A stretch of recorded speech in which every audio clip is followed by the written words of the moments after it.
بسم اللہ الرحمن الرحیم۔ ازل تا ابد روشنی کے محترم سامعین کرام، السلام علیکم ورحمۃ اللہ۔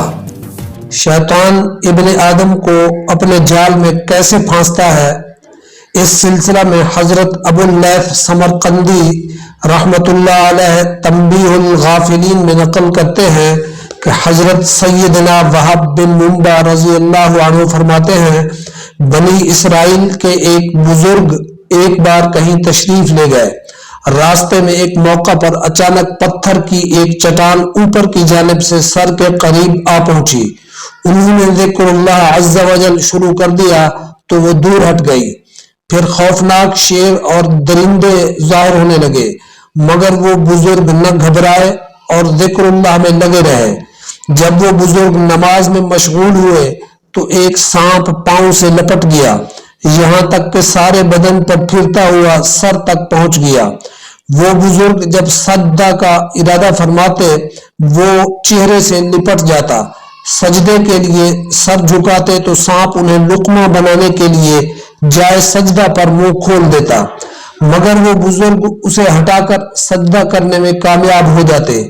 جب نماز سے فارغ ہوئے تو شیطان کھل کر سامنے آ گیا اور کہنے لگا، یہ ساری حرکتیں میں نے ہی آپ کے ساتھ کی ہیں، آپ بہت ہمت والے ہیں، میں آپ سے بہت متاثر ہوا ہوں، لہٰذا اب میں نے طے کر لیا ہے کہ آپ کو نہیں بہکاؤں گا، مہربانی فرما کر مجھ سے دوستی کر لیجئے۔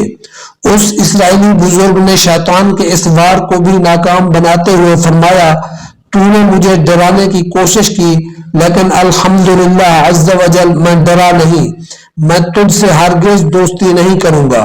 بولا، اچھا اپنے اہل و عیال کا احوال مجھ سے دریافت کر لیجئے کہ آپ کے بعد ان پر کیا گزرے گی۔ فرمایا، مجھے تجھ سے پوچھنے کی ضرورت نہیں۔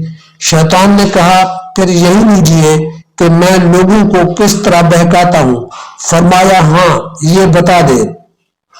بولا، میرے 3 جال ہیں، نمبر 1 بخل، نمبر 2 غصہ، نمبر 3 نشہ۔ اپنے 3 جالوں کی وضاحت کرتے ہوئے بولا، جب کسی پر بخل کا جال پھینکتا ہوں تو وہ مال کے جال میں الجھ کر رہ جاتا ہے، اس کا ذہن بناتا رہتا ہوں کہ تیرے پاس مال بہت قلیل ہے، اس طرح وہ بخل میں مبتلا ہو کر حقوق واجبہ میں خرچ کرنے سے باز رہتا ہے اور دوسرے لوگوں کے مال کی طرف مائل ہو جاتا ہے اور یوں مال کے جال میں پھنس کر نیکیوں سے دور ہو کر گناہوں کی دلدل میں اتر جاتا ہے۔ نمبر 2 نشہ۔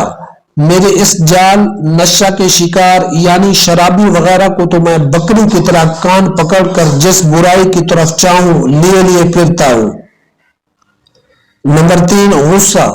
جب کسی پر غصہ کا جال ڈالنے میں کامیاب ہو جاتا ہوں تو جس طرح بچے گیند کو پھینکتے اور اچھالتے ہیں، میں اس غصیلے شخص کو شیطان کی جماعت میں اسی طرح پھینکتا اور اچھالتا ہوں۔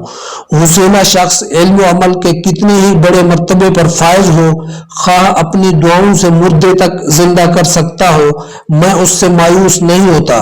مجھے امید ہوتی ہے کہ کبھی نہ کبھی وہ غصے میں بے قابو ہو کر ایسا جملہ بک دے گا جس سے اس کی آخرت تباہ ہو جائے گی۔ اس طرح شیطان نے یہ بتا دیا کہ جو شخص غصہ کرتا ہے وہ شیطان کے ہاتھ میں ایسا ہے جیسے بچوں کے ہاتھ میں گیند۔ اس لیے غصہ کرنے والے کو صبر کرنا چاہیے تاکہ شیطان کا قیدی نہ بنے کہ کہیں عمل ہی ضائع نہ کر بیٹھے۔ تنبیہ الغافلین صفحہ 110۔ غصہ سے نجات اور حفاظت کے لیے دعا۔